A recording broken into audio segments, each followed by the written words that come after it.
like this and give a speech, especially on the topics which is close to the heart and also saving many lives.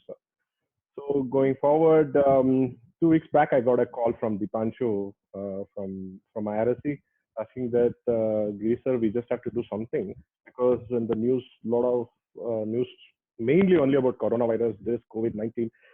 So many people dead, so many people infected, but there's nothing informative which is going to come, and people are bored, and they also finished all the binge watching.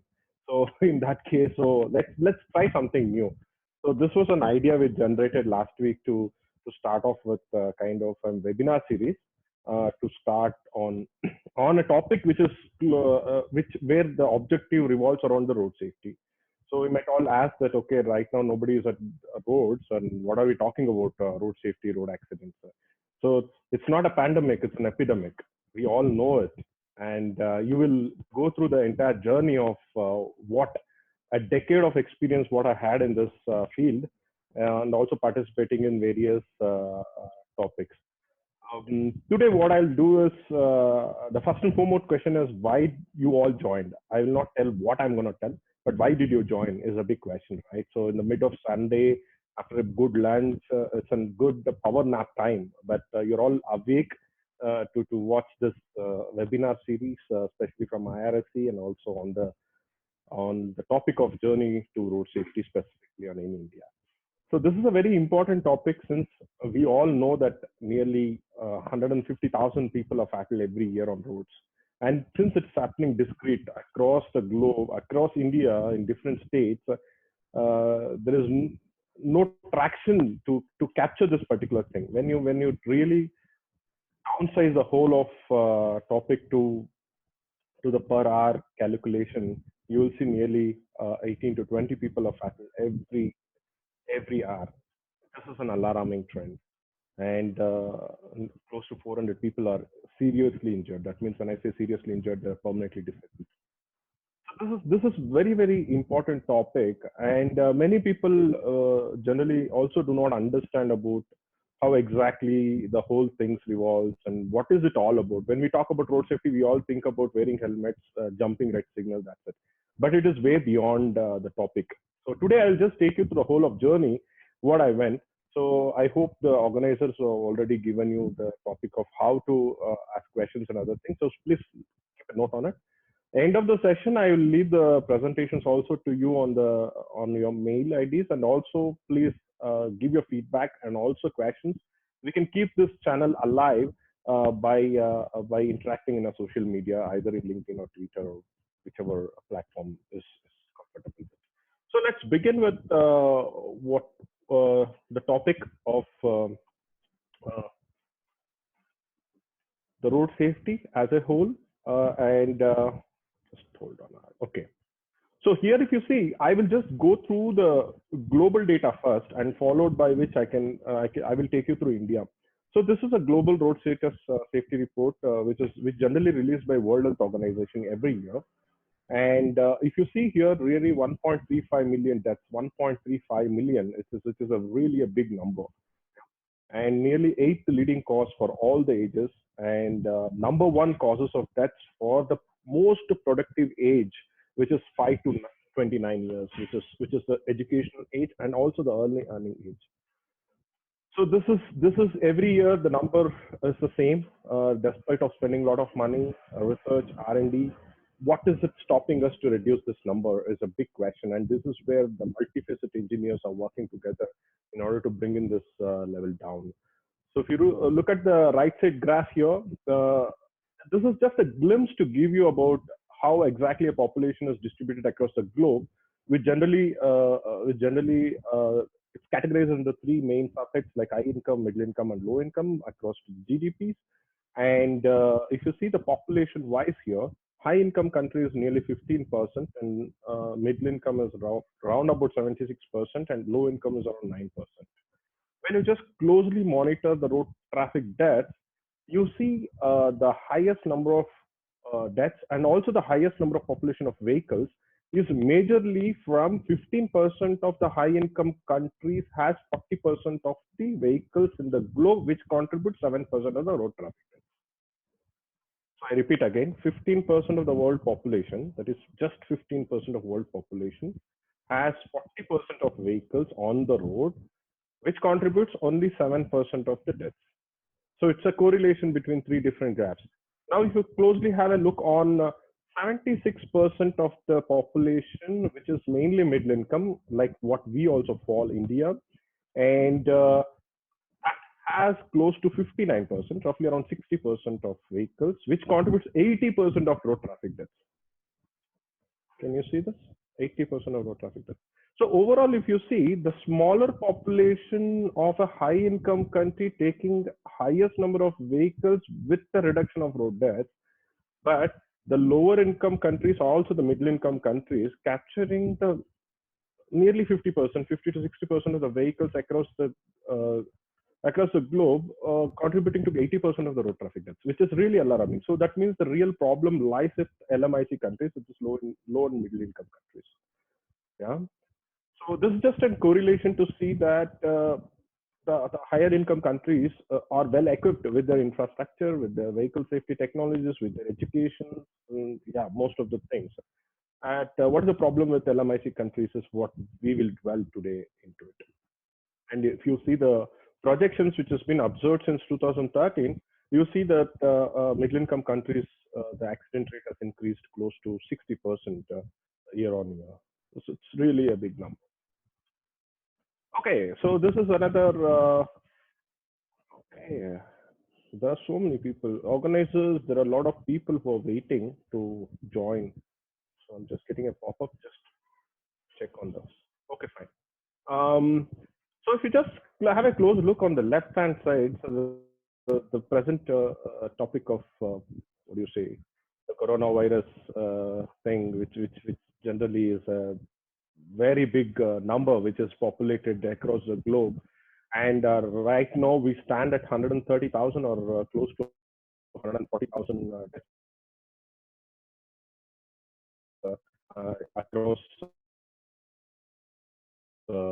across the globe. Yeah, 51,000 annually. This is 2018 data, and nearly 420 deaths per day and 18 per hour.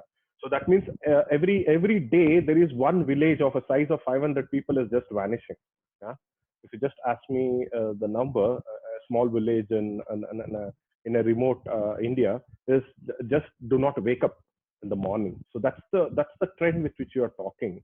Since it's happening at discrete areas, people are not really focused into it, or we do not know exactly how to attack this problem. That's the whole crux of this topic as a whole, and this is what interests me to get into this topic and really work on and dwell into different verticals of the road safety aspect. So I'll do my best to give my expertise on how exactly all these topics may evolve and how is the intercollaborations with all these things happen. And specifically, I'll talk about India, because if you talk about globe, I think I require another 8 hours of sessions on webinar. But I think this thing, I will just have a short overview on how exactly it works for India. Yeah. So if you just have a close look here, India, this is just a fact sheet. Just have a look on this fact sheets. It doesn't matter that if you do not understand a couple of aspects, but it gives you a direct link or a direct understanding on what is the exact fact on 2018, because this data is directly taken from the Ministry of Road Transport. And we have 5.89 million kilometers, one of the largest load work across the globe, and 460,000 accidents, which is around 500,000, half a million accidents every year, and fatalities. And this is reported. You also have to think there are a lot of underreporting which also happens. So that we will talk it later. And fatalities are nearly 151,000, and nearly 60,000 drivers, 63,000 passengers are killed. If you have a look, that we contribute close to 11% on the global road fatalities. This is not a proud feeling, because 11% is really a big number for 1.35 million, and 11 people killed per lakh per population, out of which 65 to 90% of the occupants are mainly carriers of goods and passenger traffic, flight, and things like that. So if you ask me what is the cost evaluation for this, this is a study which was done in 1980, and we are still struggling to identify what is the new studies that we have to do. This is close to 3% of the GDP, and you can calculate what is the GDP of 2018 multiplied by 3% is the total economic loss which we are making per country. And if you just ask me what is the economic loss for this coronavirus pandemic, it is still evaluated roughly around 0.5, 0.6, or close to 1. Yeah, we are talking much larger scale than what exactly is a pandemic is all about. This also to give you a short glimpse on how the fatalities are distributed across India. And you can see the red states and yellow states. And the yellow states are the states which has the second highest, and the red states are the highest, where UP is one state which always stands top.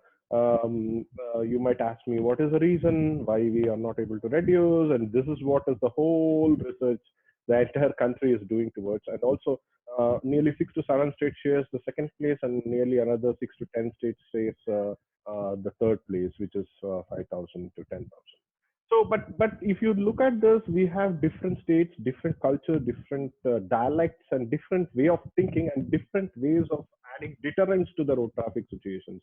That itself is a big thing. So it fascinates me to really look into the topics of how Tamil Nadu attacks the problem, how Karnataka attacks the problem, how Delhi attacks the problem of saving lives. This is really interesting. So I will just get into that topic when we go on to a specific example cases. And the number of roads, as I said, 5.5 million kilometers. When I said it's about rural, urban, and all those things, it's distributed. But when you closely look at it, national highways and state highways contribute close to 5% of the highways. I repeat, national highway and state highway contribute only 5% of the total road length in the entire country. This directly translates 55% of the road fatalities and the accidents in the road. So if you ask me, 5% of the road contribute 60% of accidents in India. That means the problem exactly lies in national highways and state highways. Around 95% of the roads which are interior, urban, and arterial roads contribute another 40% of the road fatalities. Yeah. So it's not that you build an express highway and you say that the roads are safe. This is also adding a lot of effort to join too many roads, speeding increases, there are too many things, there's a lot of problems which comes up. Yeah.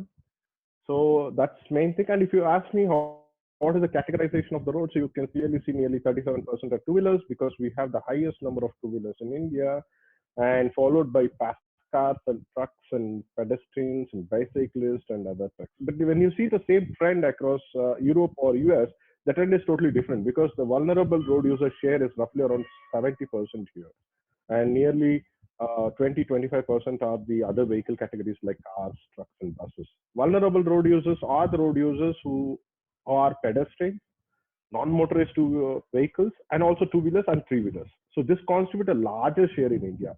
So any technology which we have to bring in, we have to consider the 70% of the population on the road than the 30% on the road. Yeah. So that's one thing.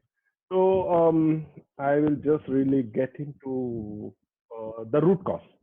Now, all of now, like you just went through the whole of what is the statistics, how Indian road accidents look like, and what are the distributions. So I think I asked me in the cause of road accident.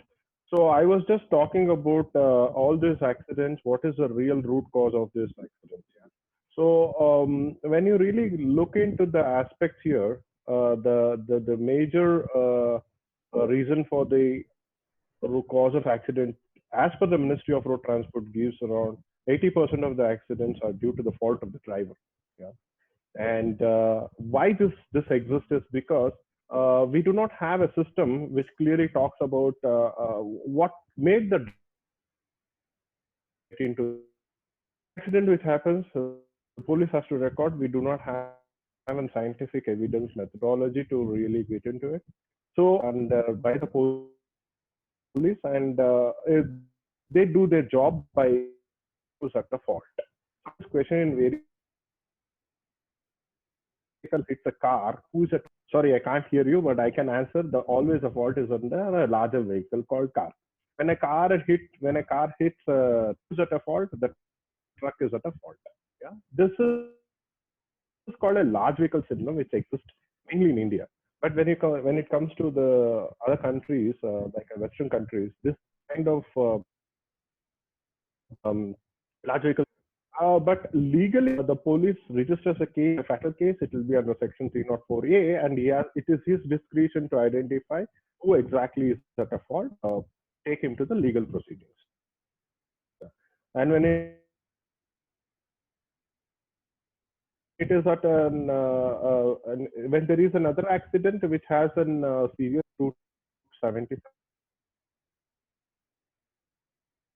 and the legal proceedings, then Calibase and this database, all the district boards take this to the state board, and national board gives you a report with the police called the National Crime Records Bureau of Investigation, NCRB data. The NCRB data is again taken back to the Ministry of Road Transport, formulates the road traffic only database or the only data which is available with us to discuss and divide. So this is what that particular report. This data is correct, wrong, and whether it is rightly.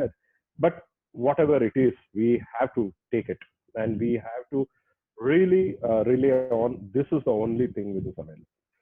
So to years back, I remember a decade ago. That's where I just finished my graduation, master grad from IIT, and then I joined my organization. And they said that you have to do an accident research investigation. So I was like wondering, what is this accident research all about? So I'm not, and specifically, I need to sit in an AC room and work on big computer servers. So that my mind stuck, and when there was absolutely no data available and nobody knows what is the root cause of an accident. Everyone is talking about this is the fault, that is the fault, and we have speed is the fault, not wearing helmet. There are so many things which was the problem, but nobody understood what is the root cause. So this is where I was lucky enough to work with German counterparts in Stuttgart, and I was part of also and learned a little bit, and but I did came first. Uh, there was another in India who was doing the exact activity called JP Research in crime, and we partnered with them and we sponsored this project to collect an in-depth road accident investigation data. And if you just have a look on this thing, a decade of expertise where we learned a couple of things and we also evolved together, and we also instructed and also gave a lot of trainings to the police, how scientific investigation in order to get the data recordings. If the data is perfect, then we are going ahead with the right kind of a measurements and the intervention in order to save lives. If the data is not right, it is quite hard. The thing. So I was really happy looking at the news and others in various international fora. See that now the COVID-19 and also the coronavirus, like deterrence or the actions taken against all these things is very, very powerful and very. It's all because of the data systems. And decade back, this data system for road safety did not all. And there was a need for someone to do this, and this is where a group of teams started together to really work towards developing the team. So there's a small team called RASI, which is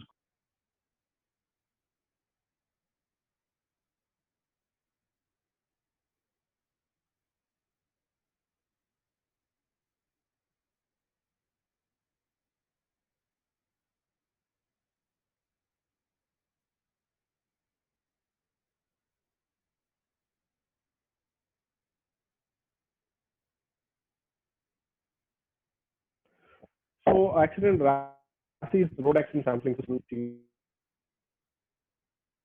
and this is where different partners coming together and working together. Set a couple of accidents where we get an accident notification, we try to collect the accident data, do a re-engineering process for the whole of then come up with the thing. And we are not the only one. We have a lot of other group of people like nearly 15 to 20 OEMs are with us, and also auto suppliers starting from Motorola, Bosch, Conti, Daimler, Honda, Suzuki. Nearly 80 to 90% of the Indian OEMs are on the board or on the list. This is the only platform which we have, though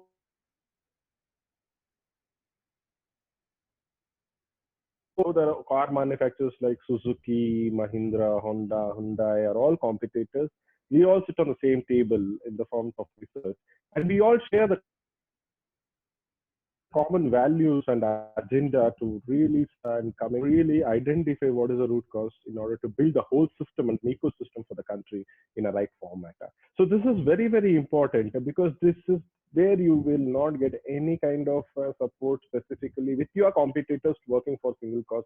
When it comes to saving lives, this is where the whole ecosystems come together and work. And we were successful enough to run this for almost 10 years now, and it is still running. You can get more information on the website, which is the link given below here. But from this, what does RAFI consist of? RAFI consists of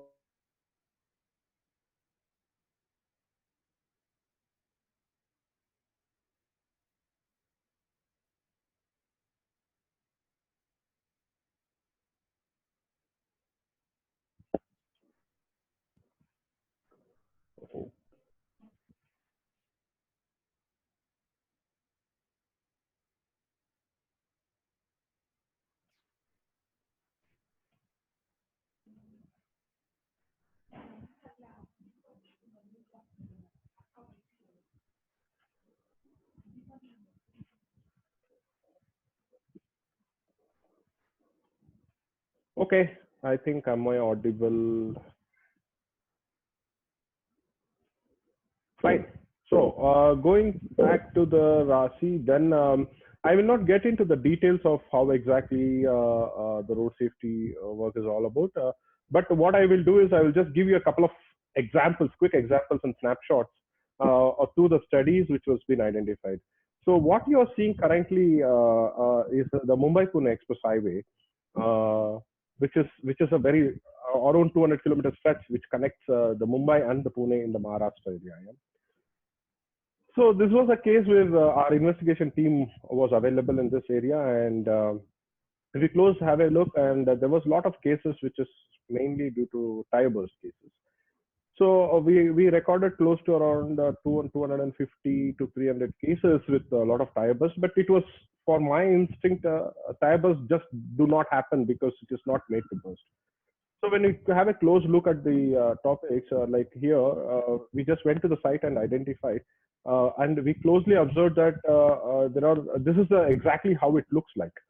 There are this has a clear visibility of say 2 kilometers, and the vehicles which fly on this road touches 120 to 150 kph on a road where the maximum limit is 80 kph.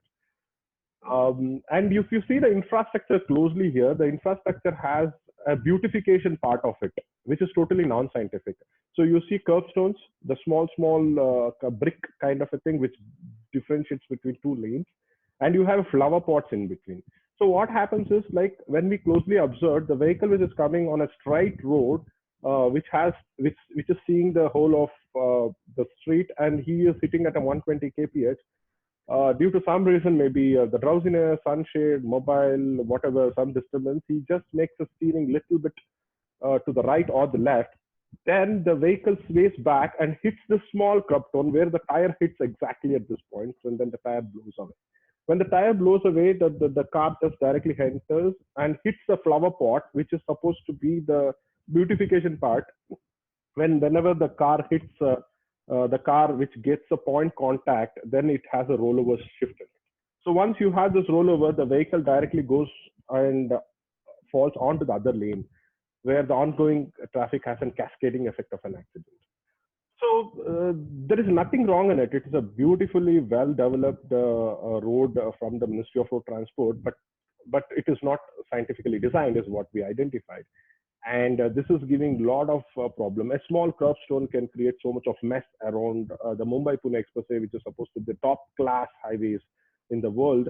And when we identified these are the small corrections which has to be made when you have such kind of problems. And with this, we actually try to give um, the solution. The solution was rather not a very costly solution to repay the road. Rather, they remove the curbstones and add a rope wire kind of a thing where you have a clear barricading and the vehicles are not allowed to go from one behind the other. So this is how the change is made. And again, the pictures and the our source partner, Rasi Partners, AP Research has done a very good work in order to dissipate this information through many ministerial reports and other things. And it was really good enough for them to give this kind of suggestions through the scientific data research what we did. And it also covered in various newspapers. And another aspect to it, which we have to get it, is like there are a lot of constructions which generally happens, and you see the construction areas are the major pain problem in India. And you see a lot of tracks and rocks or even the boulders would be like directly just lying on the streets, and you can see mud and dirt and soil, which creates a lot of problem for the traffic. And this itself contributes close to 6 to 8% of the accidents specifically on this stretch of the road. So and then we surveyed a couple of ideas, and then we said that this is how it has to be changed, and it has to be barricaded, and it has to be properly, speed limit has to be put. Now if you go and see the construction areas across this particular road, you see close to 5 to 10 different types of signages and barricades which has been put across the street, which totally avoided the 6% of the accidents. 6% of say 460,000 accidents is roughly around 20 to 25,000 accidents has been saved just by putting at some precautionary measures of this kind. And I just wanted to give you one overview. This was a very funny incident which happened, I think, 6 to 7 years back. If you have a close look on this, the way we drive, and we all say that we are the best drivers in the world. If you drive the car or a bike, either in Bangalore streets or in Pune, the main areas, or in Mumbai areas, you will clearly identify the driving skills of an Indian driver behavior.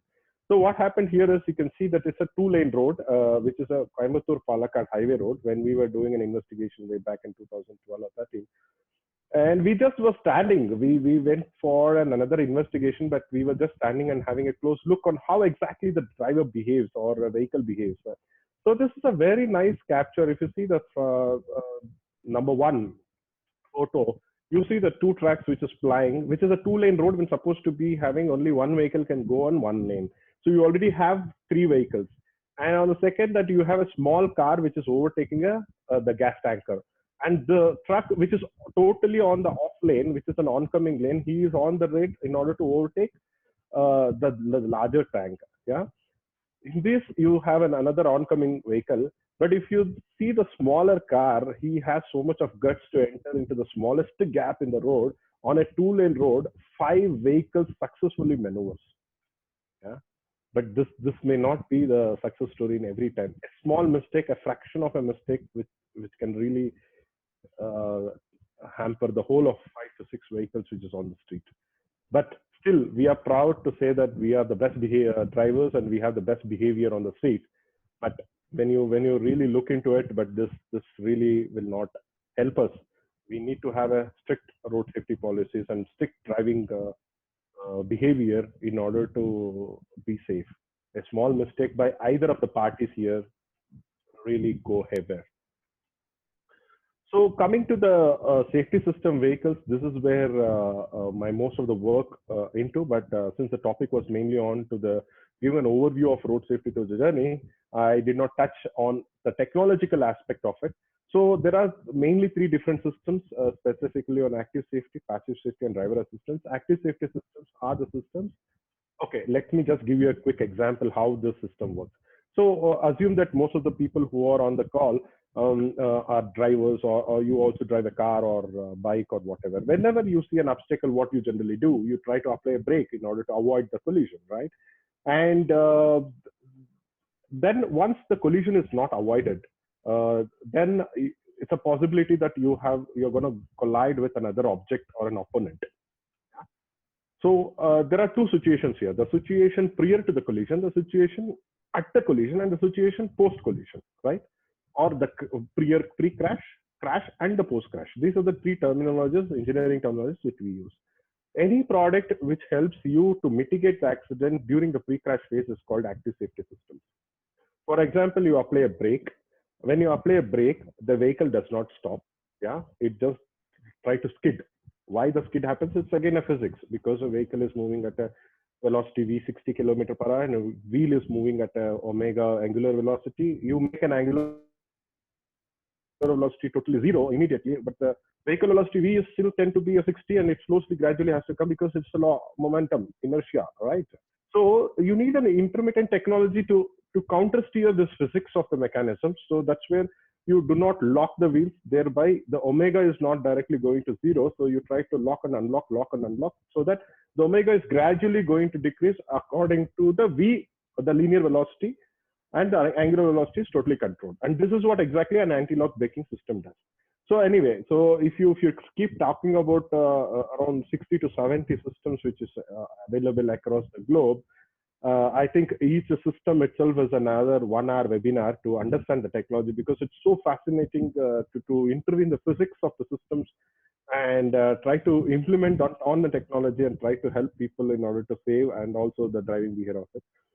So any system which comes prior to the crash is called active safety systems, helps the driver to control the vehicles. It's called anti-lock braking systems, traction control systems, electronic stability control, brake assist, advanced emergency brake assist, and radar technologies. There are SVC stereo video camera systems. And there are so many systems, and the combos of all these systems will also work, but the system alone will not work.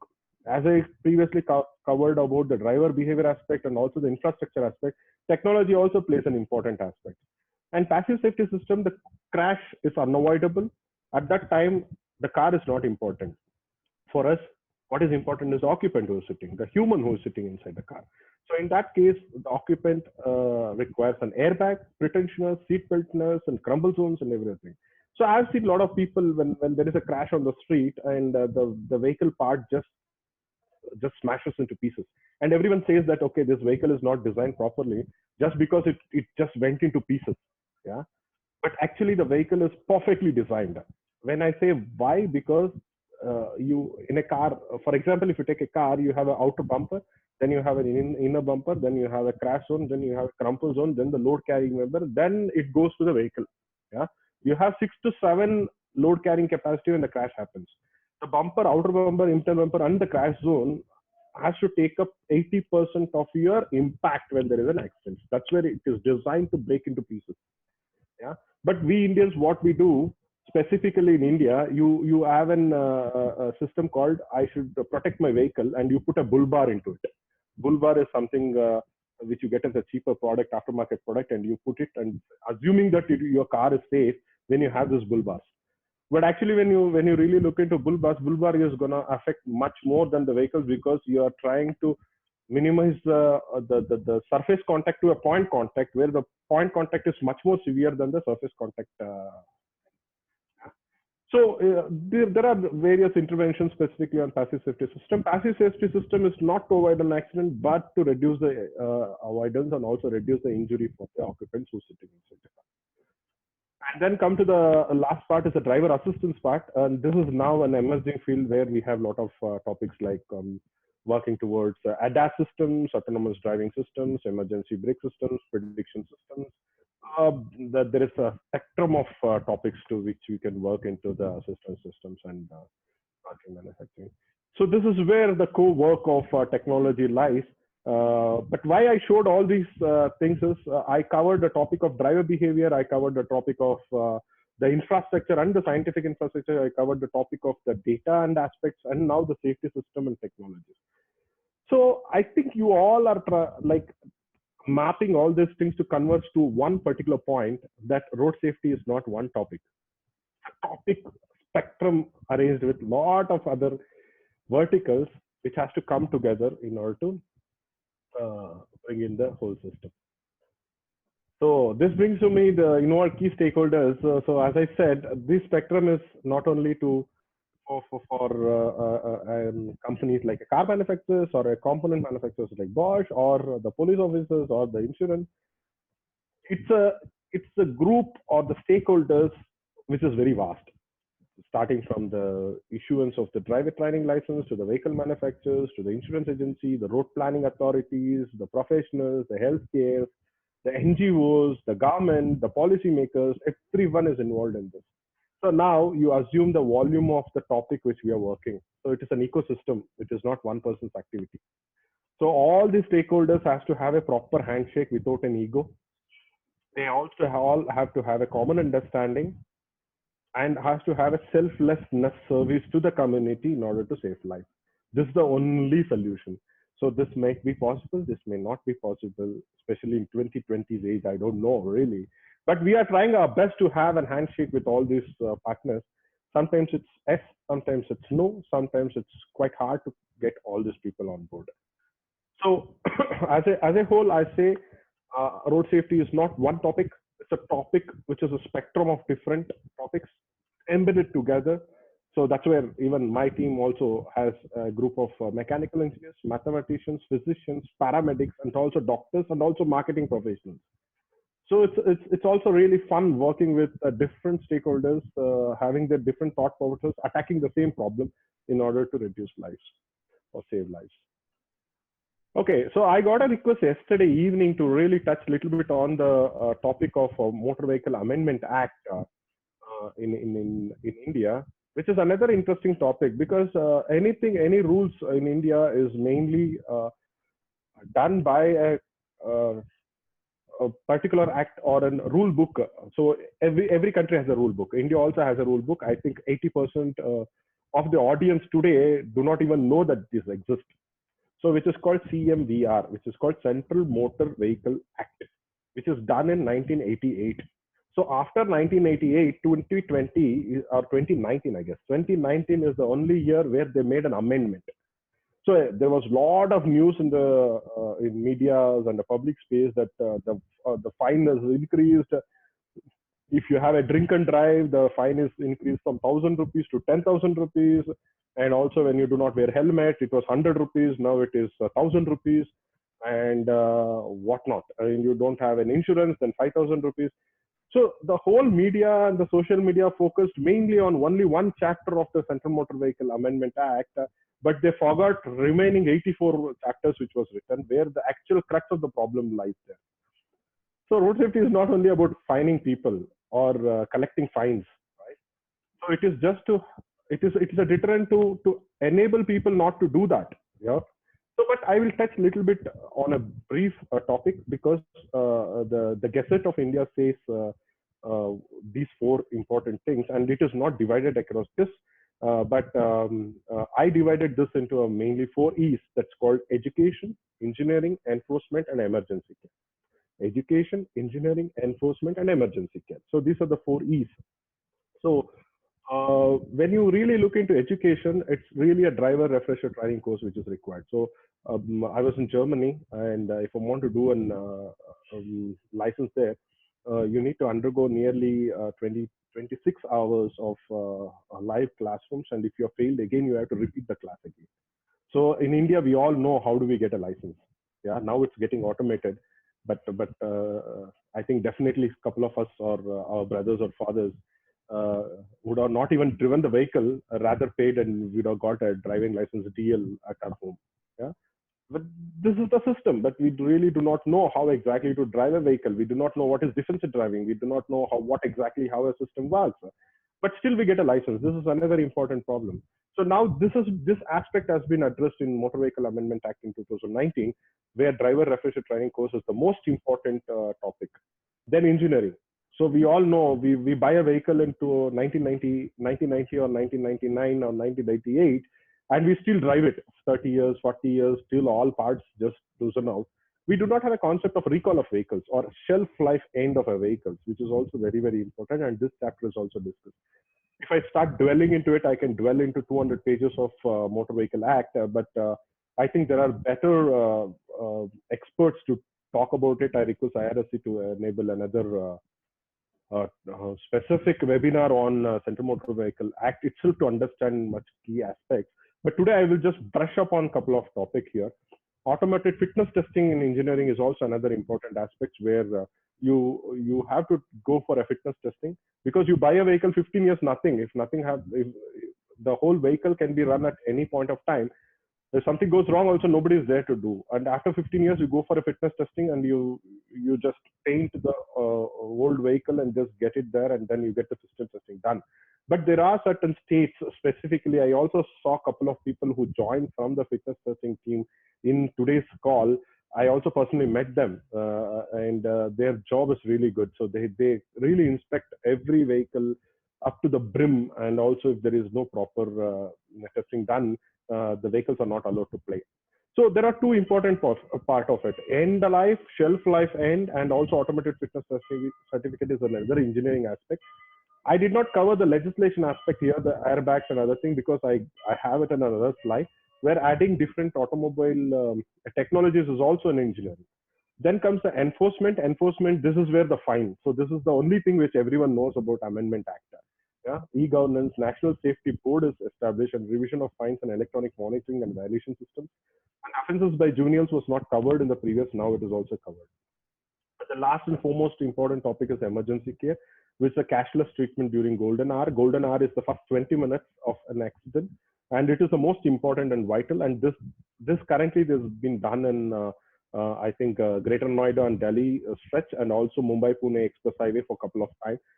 But this is a very good treatment, because at the time of accident, people really do not know what to do, and they really do not know whether they have so much of money in order to spend at that point of time. So this is one important aspect where cashless treatment for golden hours, and the central government, the Ministry of Road Transport, has done an excellent job in allocating funds, and this can go for a long way in order to save people. And motor vehicle accident relief fund itself is another fund which mainly talks about how exactly these things work.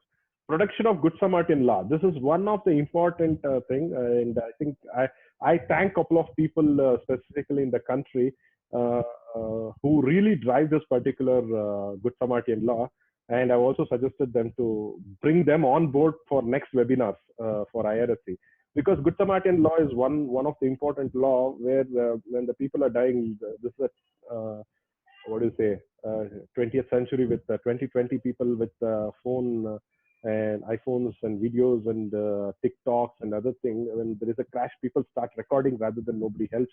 Yeah. So Good Samaritan law is another law where you can as a Good Samaritan, you can pick up any accident victim at any part of the road. If you see, you can pick the victim and go to the nearest hospital, admit them, and just walk out without even revealing your name.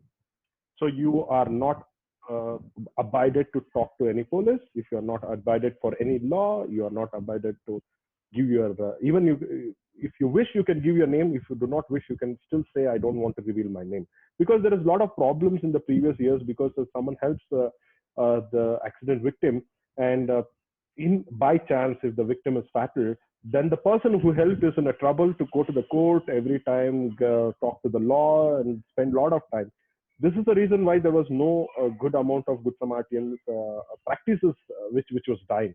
And this particular law emphasis in a big way for thing. And there are a lot of Good Samaritans in India who is currently working on this particular topic. I think I'll just go through another couple of slides, and then I think I'm done for the questions. Okay, this is again legislations and regulations, which I did not cover in the engineering aspect.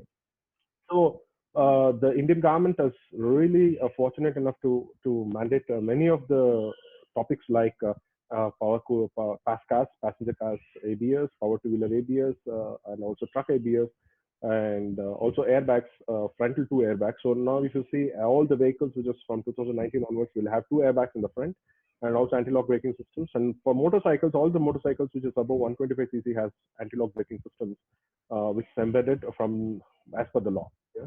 So this is a very big step, because I generally compare all these things against different international practices, where Europe took almost 20 years. Europe, by per se, Europe took 20 years to implement these technologies, but India took just 5 years to implement all these technologies on one go. And the credit has to be given to all the auto suppliers, the credit has to be given to all the auto manufacturers, and also the ministries, the policymakers, the bureaucrats, and automotive safety bodies, CIAM community, ACMA community. All this community work together. So I was privileged to work with all these people in order to bring in and also be an expert committee group to really give different opinions. And it's really exciting to work and to see what fits for India. It's not that we have a product in Europe, we have a product in US. Just copy paste the technology, put it in India so that we can make money. So that should not be the thing. It's concerned with the lives. So it doesn't matter which technology, which country has. Whether this technology fits for India is the main motive for us to really do all such work.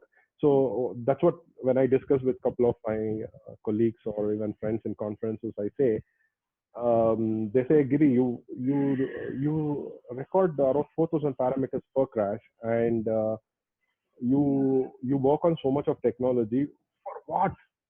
Yeah.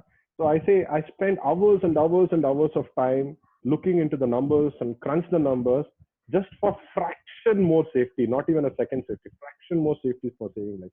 The split second decisions what you make, if you can enter to that particular arena and change the behavior of the driver, or the technology changes that moment, the fraction of a moment will save a life.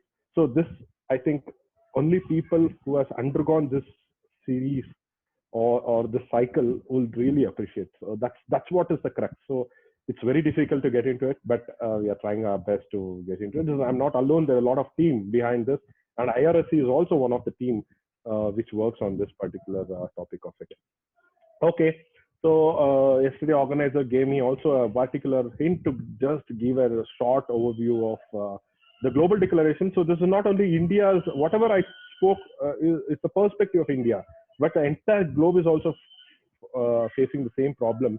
And every year, the World Health Organization creates the Global Decade of Action.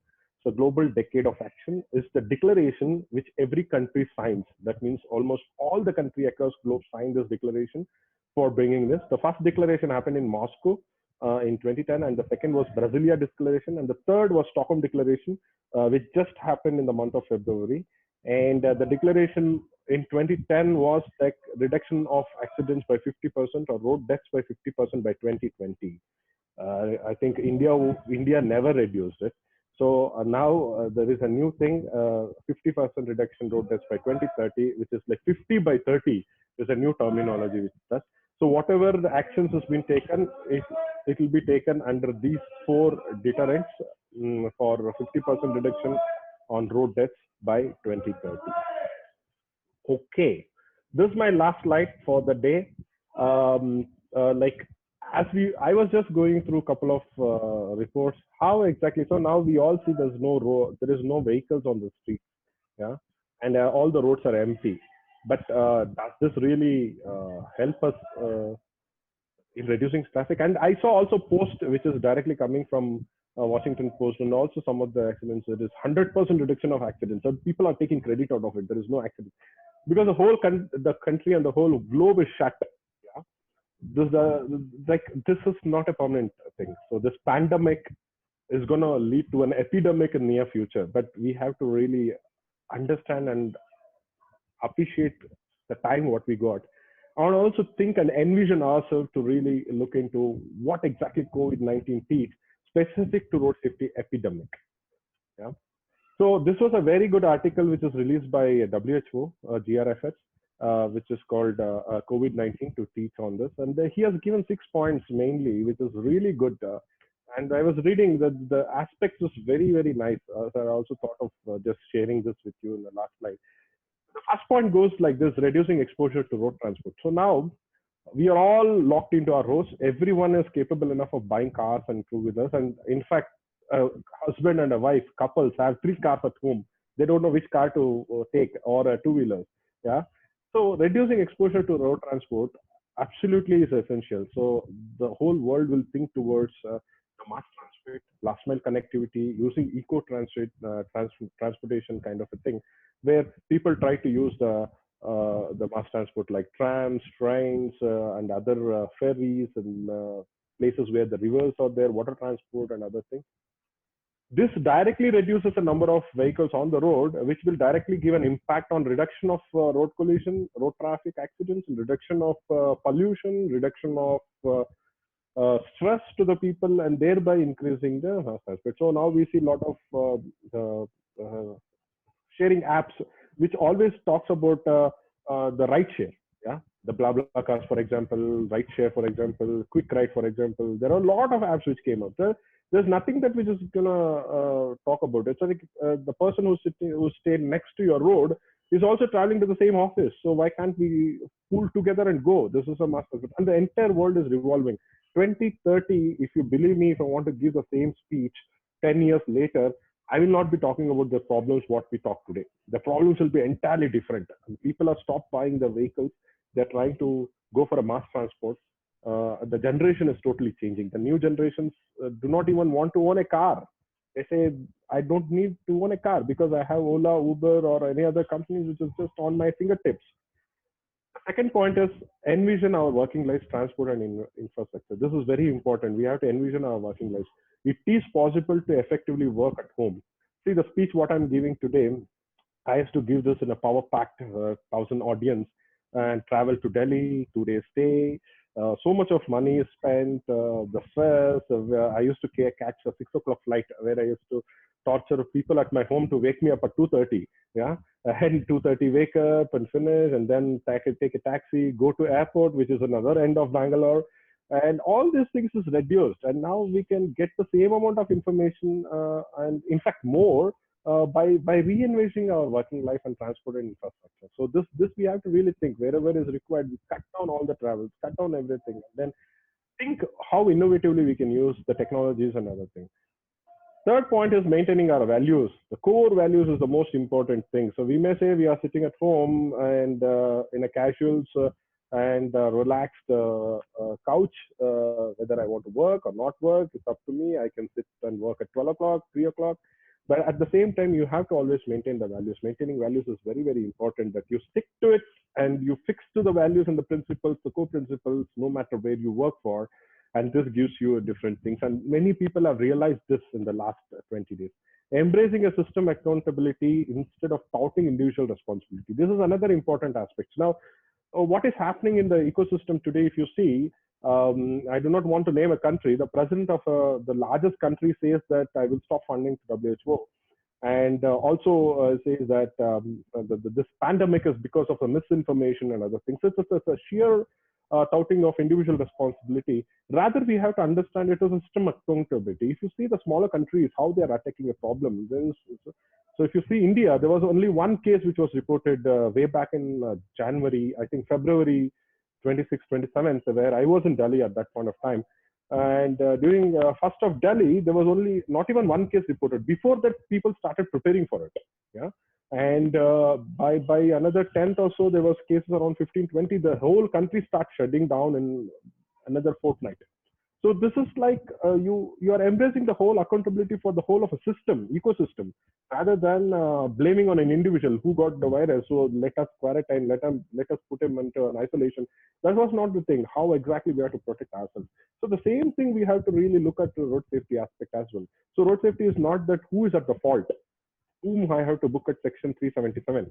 Rather, what is the ecosystem? Is there an infrastructure problem? Is there a problem with the people? Is there a problem with the vehicle technology? Is the problem with the driver behavior? So we have to take an accountability of the ecosystem rather than taunting on individual responsibility, which is currently happening.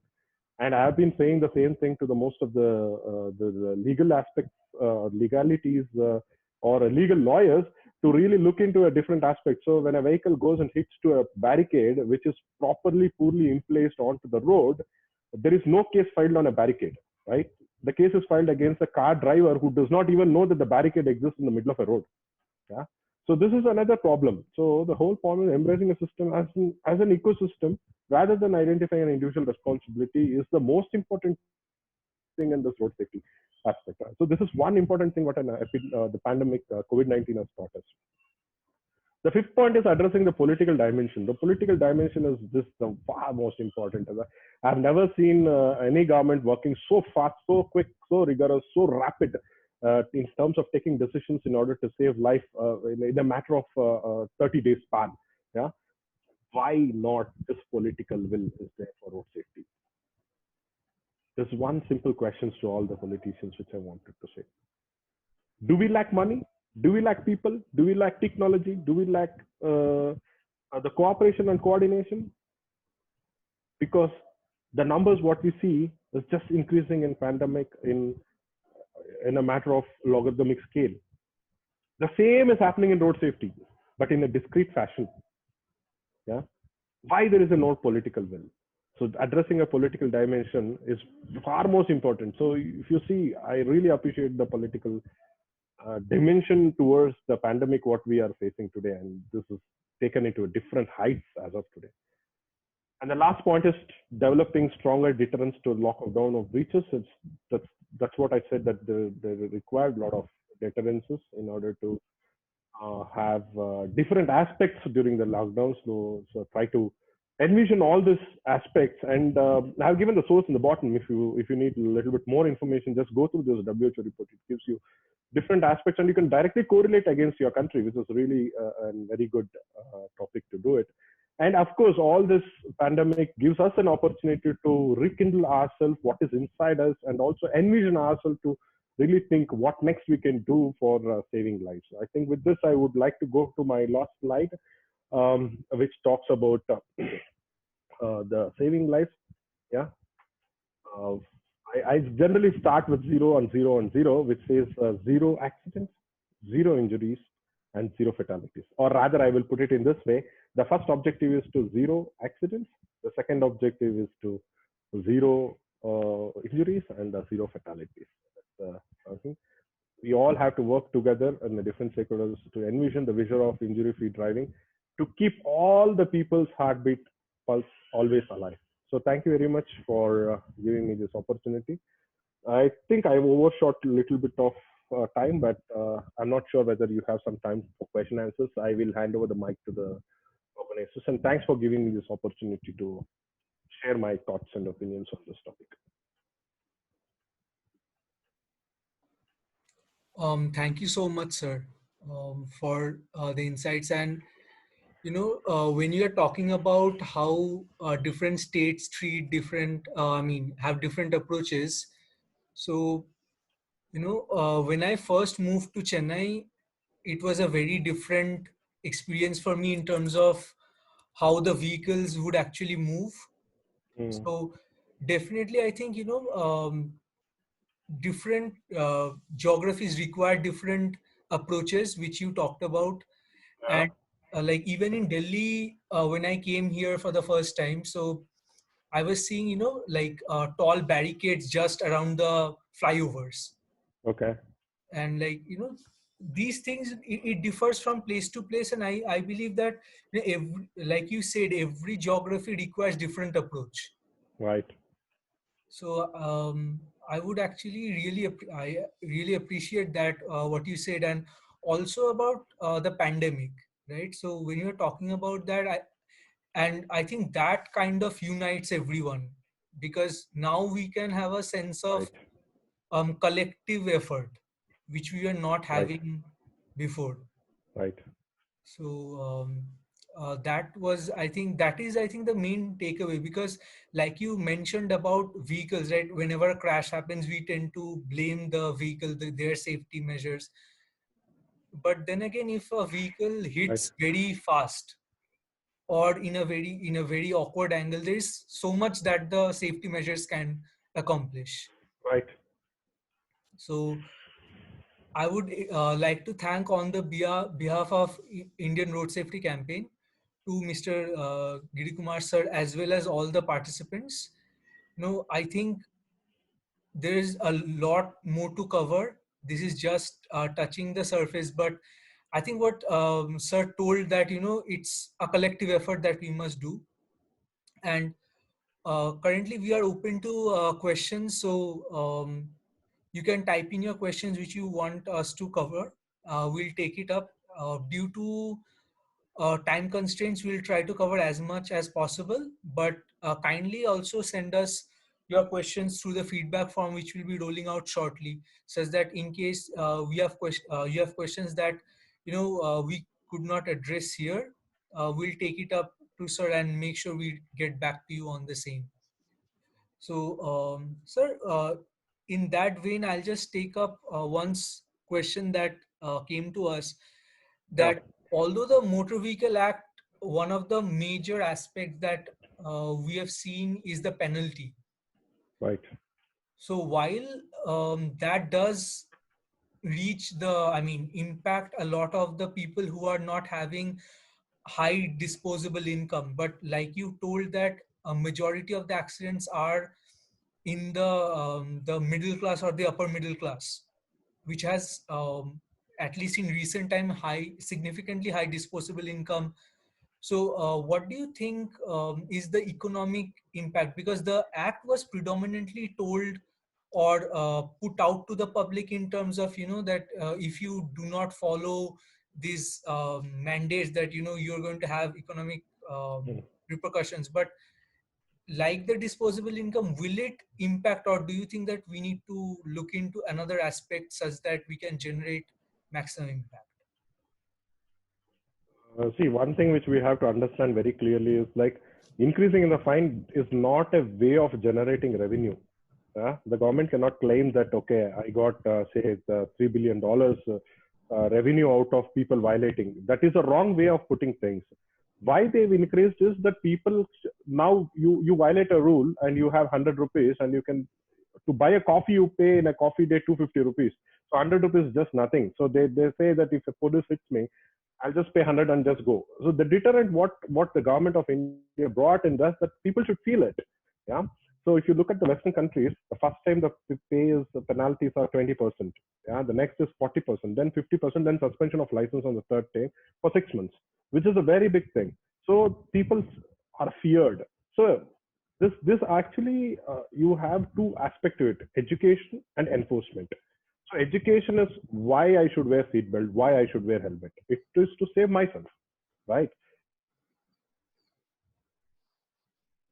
So I think seatbelt is uncomfortable for me.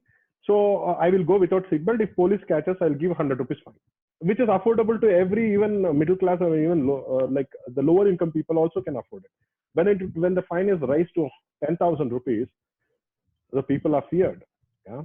So this has another aspects of corruptions and few other things peeps into it. But the whole point is people has to realize the rules, the penalties are increased to enforce themselves and to empower and educate themselves in order to follow those procedures for their own safety. Yeah, you don't wear a seatbelt and say that, okay, I could not be saved or I was seriously injured, which really makes no sense. Yeah. So when you sit in a European car, the first thing they say that when you don't buckle the seatbelt, they don't start the car, right?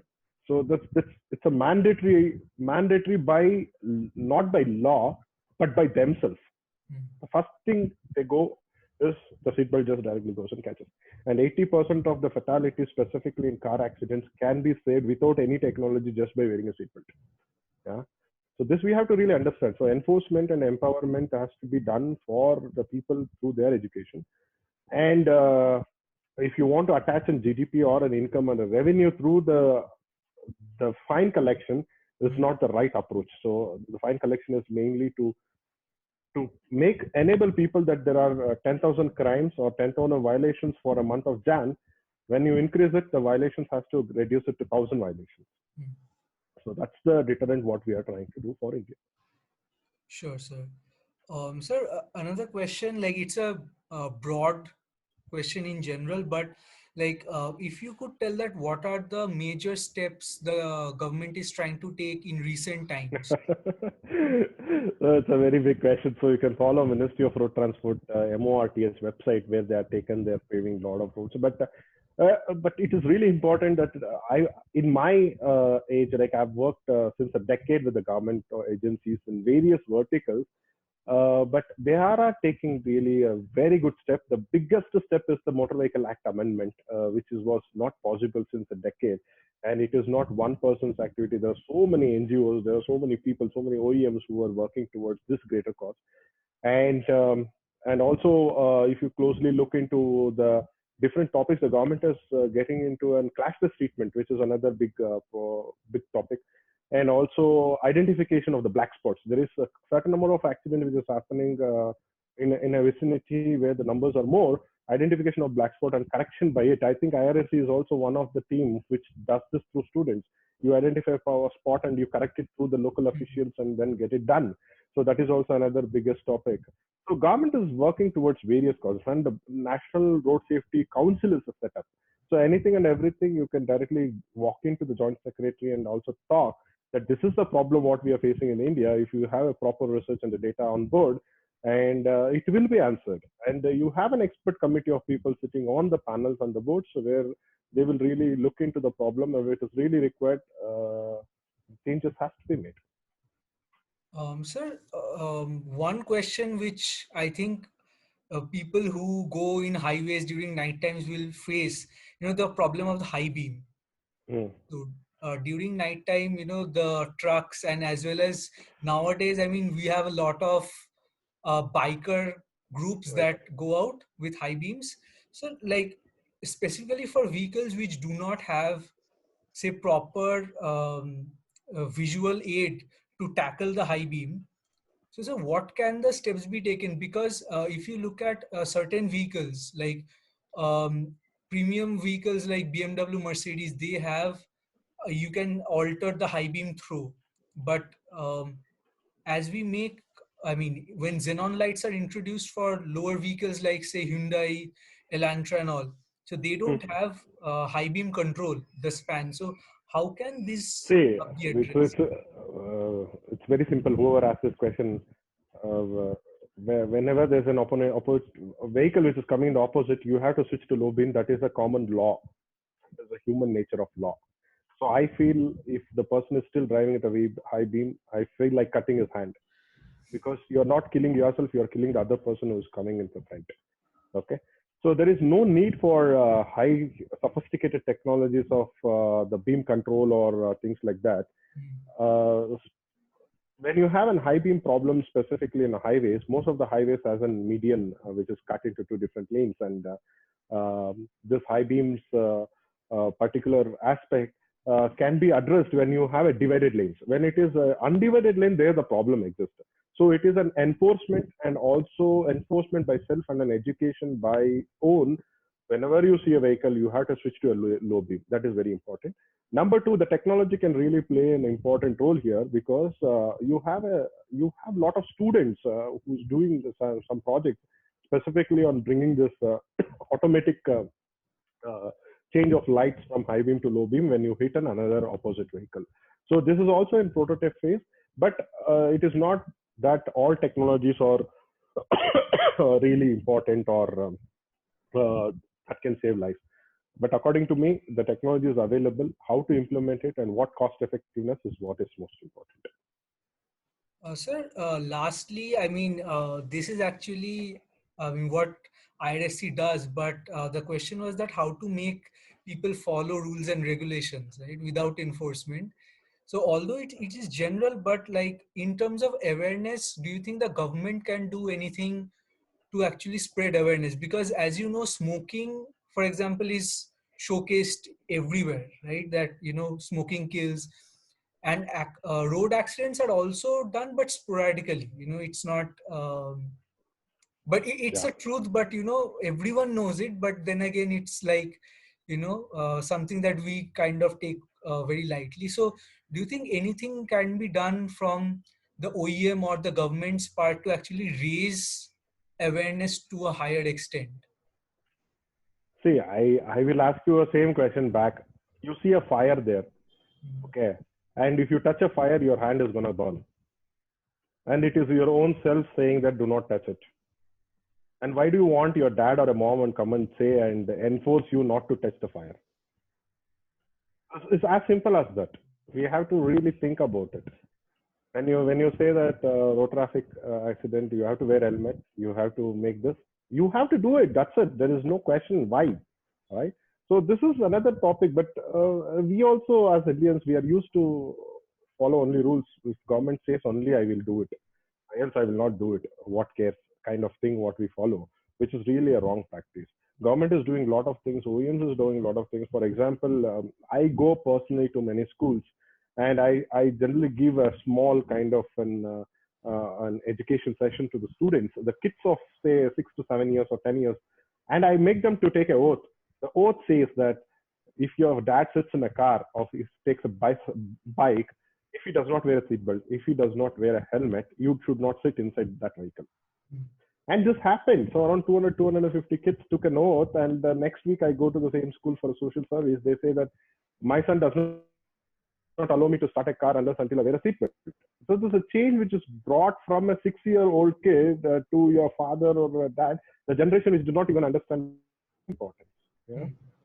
So overall, I think the government is also doing, OEMs is also doing, everyone is doing, but it does not make sense that to propagate or a campaign that, okay, do not touch a fire because it burns your fingers by spending so much money saying that, okay, we do such a big NGO activity, which makes no sense. For me, what is important is if you do not know, it is really good to enable them, to empower them, to understand them, to educate them. If they do not know, we can't do anything. It's up to them. Yes, sir. So thank you very much for taking your time and going through all the doubts and actually informing us a lot about the entire aspect of road safety in a very brief yet informative manner. So now Anu will like to address the gathering Oh, here. before that, I would like to give you one shot because the links are up in LinkedIn, Twitter, and also in Facebook. If there are some questions specific to this, because I think I could not cover everything because of time constraint, they can obviously write an email to you guys, or they can also post directly, and we can keep this as a active live chat rooms where all the interested participants can contribute their opinions, thought process, ideas and something like that, so that we all work together, because I'm really sure that there are a lot of NGOs here, there are a lot of OEMs, there are a lot of auto suppliers, there are a lot of students and volunteers who are here. So we need a brain share of all these things. If you really think that stakeholder mapping which I showed, it is the joining hands of all these people to make a big circle, to make zero as the real zero deaths and zero fatalities and zero accidents. And thank you very much. Sure, sir. So now Anu will address the gathering here. So over to you, Anu. Okay. On behalf of the Indian Road Safety Campaign, we would like to thank everyone for attending this session, and we are glad that you took out the time on Sunday to attend the session about road safety, which is directly part of our social responsibility. We really appreciate your support and effort, and a very big thank you to Mr. Girikumar sir for taking out his time in order to help us for raising awareness and starting our journey to safety. He has been a very big part of the Indian Road Safety Campaign family. He has always mentored and guided us throughout our journey. We are very glad that we could have him as a speaker. Thank you, sir. We also have Mr. Amar, who is also a founder of Indian Road Safety Campaign. I would like to give floor to him to address about the session and for Mr. Gitikumar, sir. Thank you, Amar. I thought I'll get some bouquet. Sure, sir.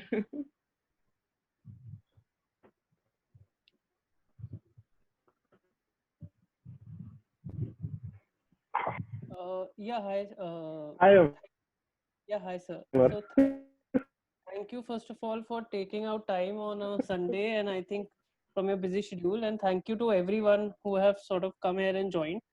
And I think, sir, you are doing incredible work and also helping us at the same time. So that speaks a lot for your commitment towards the domain. And I think special thanks to my team also, who has sort of volunteered to sort of set up this webinar, reach out to people, reach out to you. And I think this is just the starting of our journey towards road safety in India. And as the title of the webinar itself, Journey to Safety, we'd like to have all of your support and specifically your Girikumar sir, sort of to keep this series going so that we can bring more insightful content about the topic to people. Meanwhile, while we cannot um, sort of come together offline, I think it's very important that we keep on the passion towards road safety going on in the online space and keep doing our bit so that the sort of when the everyone is back on roads, the deaths sort of due to road crash don't sort of increase and instead decrease. As you rightly mentioned, that this time gives us a good time to sort of change habits and develop new habits that promote road safety. So thank you specifically again, sir, and everyone who has joined us. And we will come back to the next Sunday with more insightful piece. We look forward for all of you to sort of join us. Thank you, Anu, for the speaking opportunity.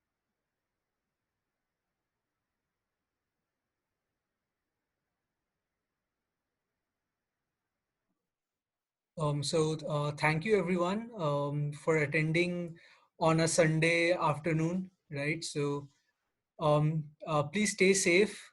You know, this is a time where, you know, we can do is stay indoors. You know, have proper sanitation in however which way can possible, and please avoid crowd gatherings. You know, it's everyone knows it, but still, you know, it's very important to reiterate. And hope to see you all again next Sunday. And we'll be shortly rolling out a feedback form. Kindly please fill it such that we have a understanding of where we can improve and what all topics that you would like to cover us from next time onwards. So thank you all. Have a great day ahead.